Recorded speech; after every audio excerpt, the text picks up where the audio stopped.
पुराने जमाने की बात है, जब बादशाहों का राज हुआ करता था और लोग सादा जिंदगी गुजारा करते थे। एक छोटे से गांव में यूसुफ नाम का एक गरीब लकड़हारा रहता था। वह हर रोज सुबह जंगल जाता, लकड़ियां काटता और उन्हें बाजार में बेचकर अपने परिवार का पेट पालता था। उसकी बीवी फातिमा और 2 छोटे बच्चे थे।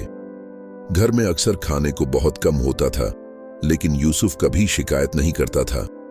वह हमेशा कहता, अल्लाह जो देता है उसी में बरकत होती है। एक दिन यूसुफ जंगल में लकड़ियां काट रहा था कि अचानक आसमान पर काले बादल छा गए।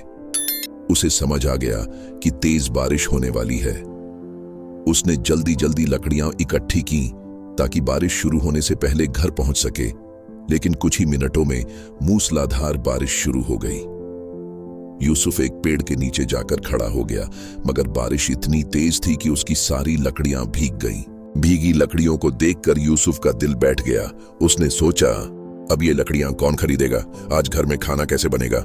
लेकिन फिर उसने खुद को संभाला और कहा, अल्लाह की हर किस्मत में कोई न कोई हिकमत होती है।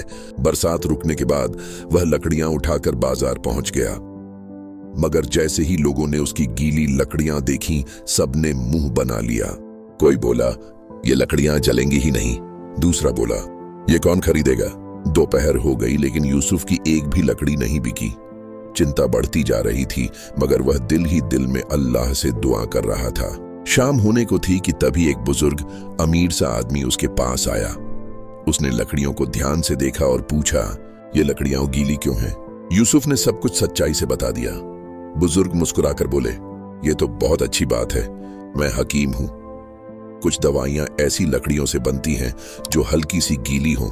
यह सुनकर यूसुफ दंग रह गया। हकीम ने सारी लकड़ियां एक ही बार में खरीद लीं और यूसुफ को दुनी कीमत दी।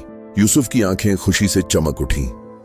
उसने महसूस किया कि जो चीज उसे मुसीबत लग रही थी, वही उसके लिए रहमत बन गई। घर पहुंचकर यूसुफ ने जब ज्यादा पैसे दिखाए तो फातिमा और बच्चे हैरान रह गए। छोटा बेटा बोला, अब्बा आज इतने पैसे कैसे मिले? यूसुफ ने मुस्कुराकर जवाब दिया, बेटा यह सब अल्लाह की रहमत है। अगली सुबह जब वह फिर जंगल जाने लगा तो उसके दिल में एक ख्याल आया, अगर मैं लकड़ियां खुद पानी में भिगो दूं तो क्या फिर से दुनी कीमत मिलेगी? लेकिन तुरंत उसने अपने आप को टोका, नहीं, ये गलत होगा। अल्लाह की दी हुई रहमत का गलत फायदा नहीं उठाना चाहिए। वह जंगल पहुंचा।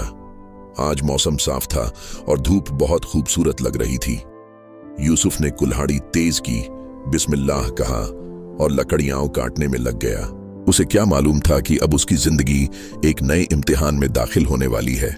दोपहर के समय यूसुफ एक बड़े पेड़ के नीचे बैठकर खाना खाने ही वाला था कि अचानक जंगल में कहीं दूर से शोर सुनाई दिया। कुछ लोग तेजी से उसकी तरफ भागते हुए आ रहे थे। यूसुफ तुरंत खड़ा हो गया और फिक्र के साथ पूछा, क्या हुआ, इतनी भाग दौड़ क्यों?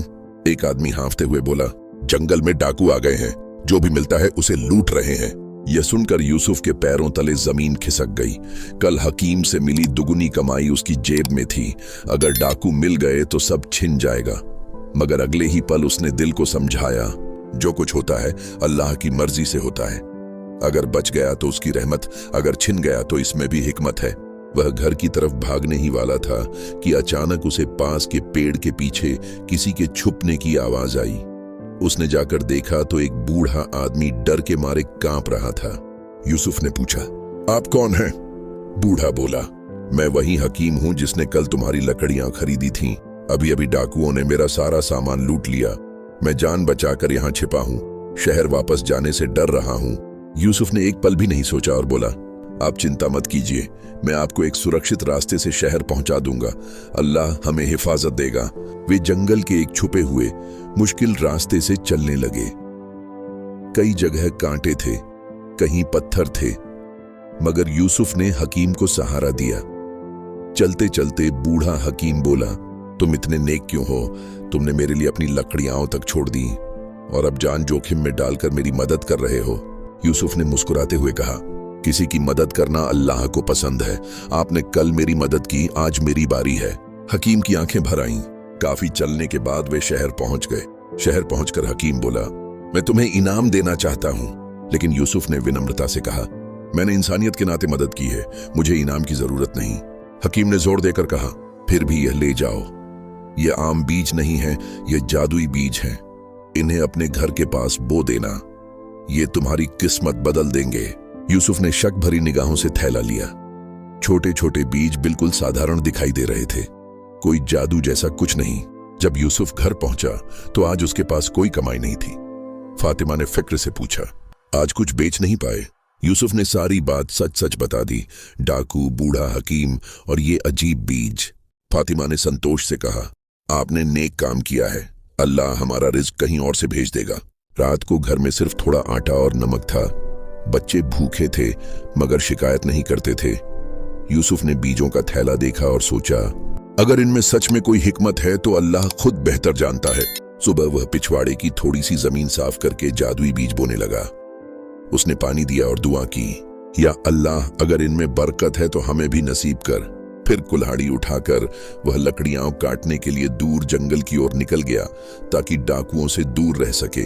जब दोपहर के बाद वह वापस आया तो उसकी आंखें फैल गईं। जहां उसने सुबह बीज बोए थे वहां छोटे छोटे हरे पौधे उगाए थे। फातिमा ने हैरानी से पूछा, ये एक ही दिन में कैसे उग गए? यूसुफ भी सोच में पड़ गया।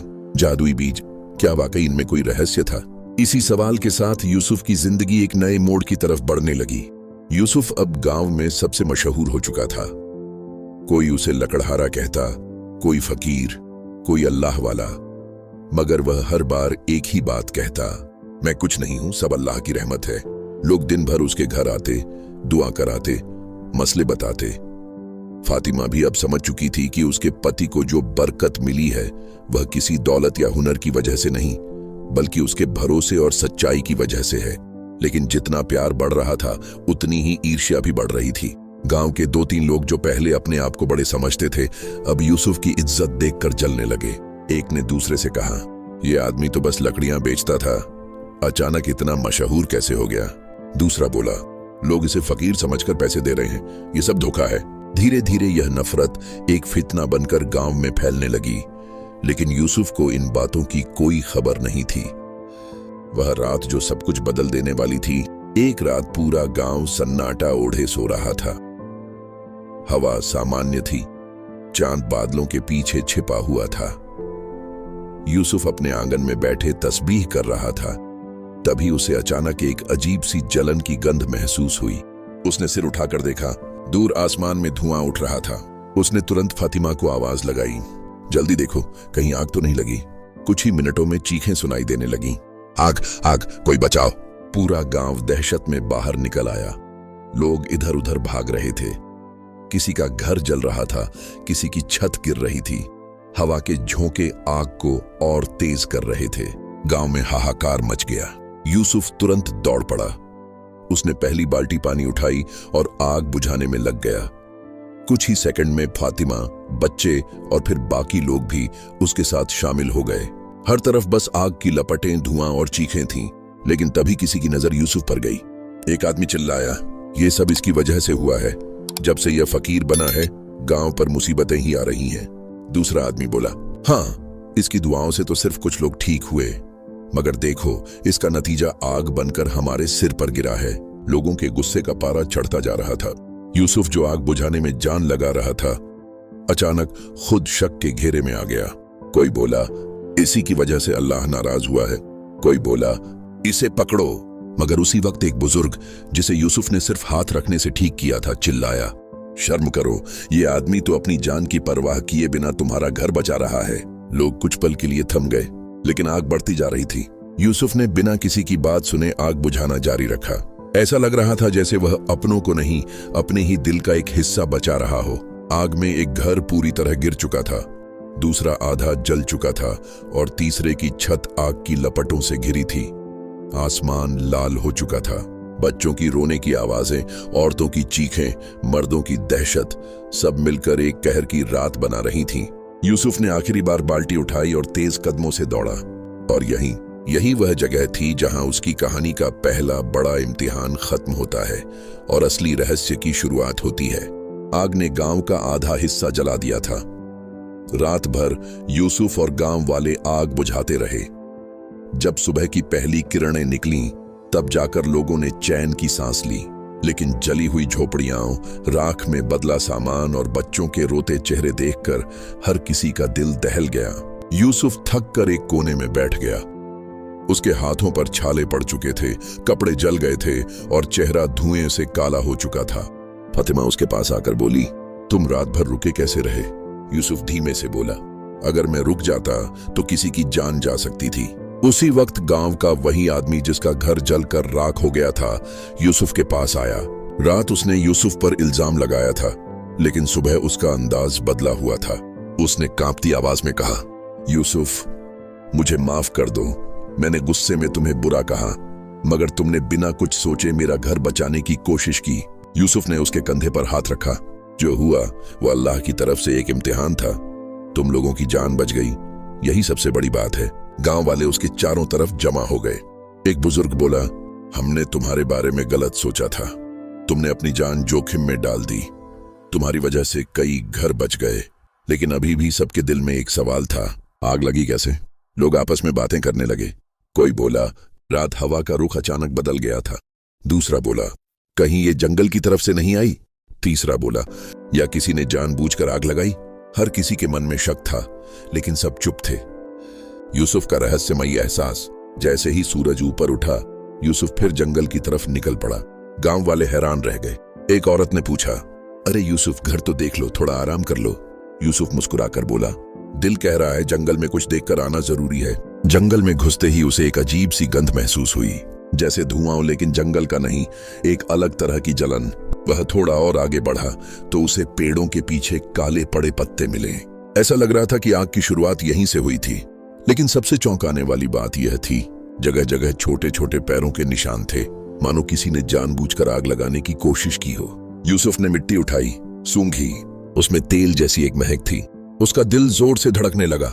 ये कोई हादसा नहीं था, आग लगाई गई है। यूसुफ गांव लौटा।